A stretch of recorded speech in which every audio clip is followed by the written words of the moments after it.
We will now be discussing the last of the internal parts of a flushometer, the vacuum breaker and tube, which is sometimes referred to as the flush connection. The vacuum breaker acts as a one-way valve that allows water to flow down through it, but won't allow water to siphon back up. It also allows air to pass through the vents in the side of the vacuum breaker tube to break the vacuum that is created at the end of the flush cycle.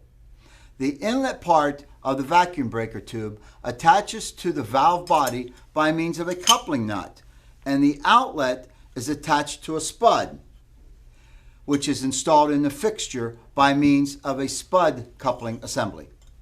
The top portion of the tube is where the vacuum breaker is located, and that diameter is 1.5 inches.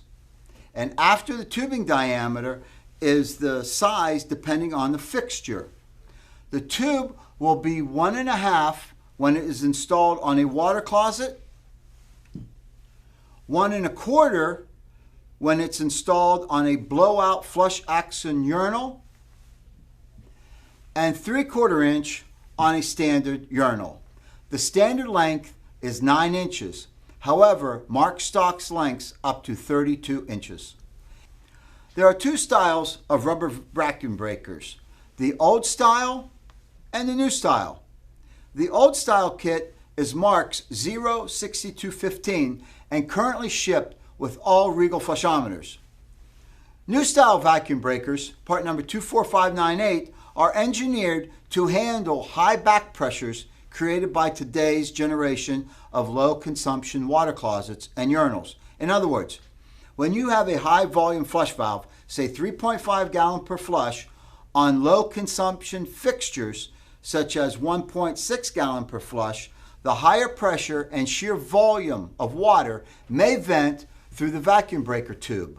When the new style vacuum breaker senses these pressures and water begins to come up the tube, the skirt on the bottom of the vacuum breaker flares out to cover the inside of the tube and will not allow water to get above that point and go out through the weep holes. The outlet connection of the tube attaches to the fixture by means of a spud, and that connection is held in place by a spud coupling assembly.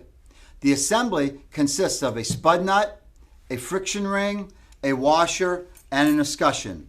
All of these components are sized to fit the outlet of the vacuum breaker tube. To install a flushometer to the fixture, you must first install the spud into the water connection of the fixture. The spud prevents the water from leaking out from the flushometer when the fixture is flushed. Mark stock spuds in various sizes and are sized based on the diameter of the outlet on the vacuum breaker tube. To prepare the vacuum breaker tube to be inserted into the spud is a simple process. Put on the nut, then the friction ring. A friction ring is used to keep the washer from bulging and dragging on the nut, and ultimately to create a better seal.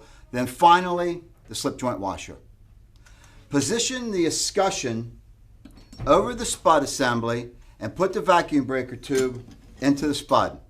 Tighten down the coupling nut, and there you have it.